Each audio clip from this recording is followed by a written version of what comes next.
Hello दोस्तों, स्वागत है आप सभी का एक बार फिर से हमारे YouTube चैनल ज्ञान स्टार प्लस में। तो दोस्तों, आज हम आपको एक नई धार्मिक पहेली लेकर उपस्थित हुए हैं जो इस प्रकार से है कि घर को जब जाना भगवान, पहले हमें विदा कर जाना। लेकिन दोस्तों, आपने सुना होगा कि वन को जब जाना भगवान, पहले हमें विदा कर जाना। तो दोस्तों, जानिए हमारी इस धार्मिक पहेली का क्या अर्थ है। इसे जानने के लिए दोस्तों हम आपको एक कथा सुनाएंगे। लेकिन इससे पहले यदि आपने हमारे चैनल को सब्सक्राइब नहीं किया है तो हमारे चैनल को सब्सक्राइब ज़रूर कर दें, साथ ही बेल आइकन को भी प्रेस कर दें जिससे कि हमारे वीडियो का नोटिफिकेशन आप तक पहुंचता रहे। तो दोस्तों, आते हैं अपने मूल कंटेंट पर। तो दोस्तों, एक समय की बात है कि महाराज अम्बरीश ने यज्ञ किया था और उस यज्ञ में समस्त देवता ऋषि मुनि पधारे हुए थे। उस यज्ञ में देववश महर्षि दुर्वासा ऋषि जी पधारे हुए थे और दुर्वासा ऋषि ने आकर के महाराज को प्रणाम किया और महाराज ने उनका बड़ा स्वागत सत्कार किया। लेकिन जब वो यज्ञ समाप्त हो गया और उसकी अंतिम जो आहुतियाँ थीं वे चल रही थीं, तो उसी समय ऋषि जी क्या करते हैं, वहाँ से स्नान ध्यान करने के लिए सरयू नदी पर चले जाते हैं। तो सभी ने इधर उधर देखा लेकिन ऋषि नहीं दिखाई दिए और ब्राह्मण भोज का समय हो गया था।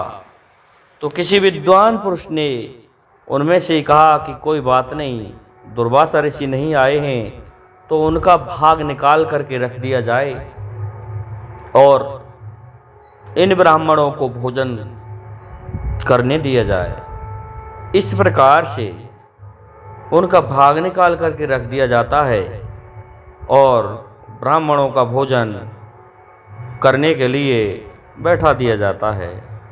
अब क्या होता है, जैसे ही ब्राह्मण पंक्ति लगा करके बैठ गए भोजन करने, तो उसी समय दुर्वासा ऋषि आ जाते हैं और दुर्वासा ऋषि क्या देखते हैं कि मेरी अनुपस्थिति में महाराज इस प्रकार से भोजन करवा रहे हैं, ये तो मेरा सरासर अपमान है।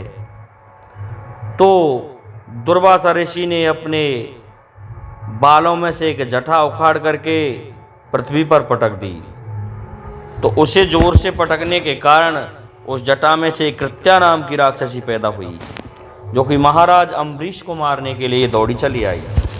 महाराज अम्बरीश ने भगवान से प्रार्थना की तो भगवान ने क्या किया, अपना सुदर्शन चक्र छोड़ दिया और वह सुदर्शन चक्र ने कृत्या को वहीं समाप्त कर दिया। और फिर तो वह सुदर्शन चक्र दुर्वासा ऋषि के पीछे पड़ जाता है। अब तो ऋषि जहाँ भी जाता उसके पीछे सुदर्शन चक्र दिखाई देता। वह तीनों लोक और 14 भुवनों में भ्रमण करता रहा, लेकिन सुदर्शन ने उसका पीछा नहीं छोड़ा और वो सो भी नहीं पाया और खाना भी नहीं खा पाया। इस प्रकार से जब त्रेता युग के चौथे चरण में भगवान राम ने अवतार लिया तो भगवान राम ने 11,000 वर्ष तक राज करने के पश्चात वे सोचने लगे कि अब मेरा जाने का समय हो गया।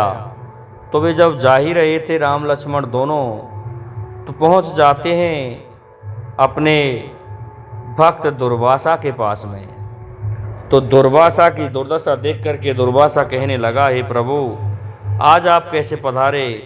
कहे मुनीश्वर, अब मेरा ब्रह्म ज्योति में विलीन होने का समय आ गया है, इसलिए अब मैं मेरे धाम को जाना चाहता हूँ। तुम्हारी जो इच्छा हो वो मांग लो। तो महर्षि दुर्वासा कहने लगे, हे प्रभु, मेरी तो एक ही इच्छा है कि घर को जब जाना भगवान, पहले हमें विदा कर जाना। हे प्रभु, आप घर को जब जाओ पहले आप मुझे विदा कर जाओ, क्योंकि मुझे बहुत समय से इस सुदर्शन चक्र ने सताया हुआ है। इस कारण से हे प्रभु, मैंने कोई भोजन भी नहीं किया और ना ही मैं सो पाया हूँ। मैं तीनों लोक और 14 भुवनों में भ्रमण कर लिया, लेकिन इस सुदर्शन ने मेरा पीछा नहीं छोड़ा। हे प्रभु, आप इसका निवारण करें। तो इस पर भगवान राम कहने लगे, हे दुर्वासा ऋषि, इसका निवारण मेरे पास नहीं है। इसका निवारण तो जिस भक्त का आपने अपमान किया है वही भक्त कर सकता है। इसलिए आप उन्हीं के पास जाओ और उन्हीं से क्षमा याचना करो। तो दुर्वासा ऋषि महाराजा अम्बरीश के पास में जाता है और उनसे क्षमा याचना करता है कि हे महाराज, मुझे आप क्षमा करें, क्योंकि भगवान ने भी यही कहा है कि ये सुदर्शन जब शांत हो जाएगा, जब तुम उस भक्त के पास में पहुंच कर के उससे क्षमा याचना करोगे।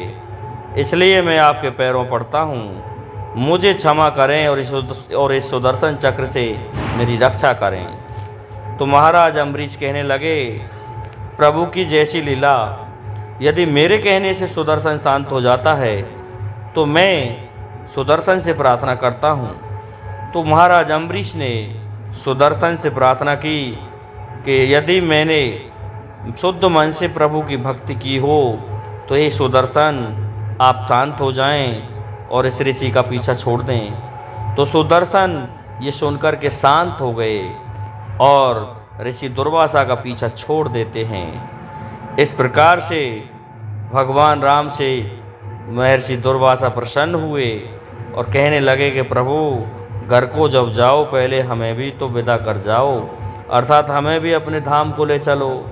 तो भगवान राम समझ गए कि ये भूखा है बहुत दिनों से, सुदर्शन तो शांत हो गया, इसको भोजन कराए देता हूँ।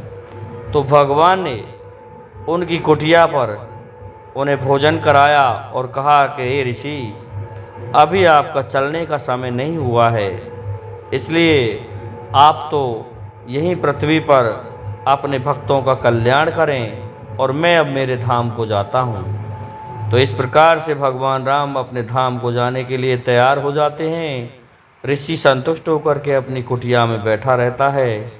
तो दोस्तों, मैं समझता हूँ आपकी समझ में हमारी इस पहेली का उत्तर आया होगा कि घर को जब जाना भगवान, पहले हमें विदा कर जाना। तो दोस्तों, जय हिंद, जय भारत। आज के लिए बस इतना ही काफ़ी है। मिलते हैं आपसे हम अगले वीडियो में। तब तक के लिए जय श्री राम, जय जय श्री राधे। और यदि आपने हमारे वीडियो को लाइक, शेयर और सब्सक्राइब नहीं किया है तो इसे कृपया लाइक, शेयर और सब्सक्राइब ज़रूर कर दें।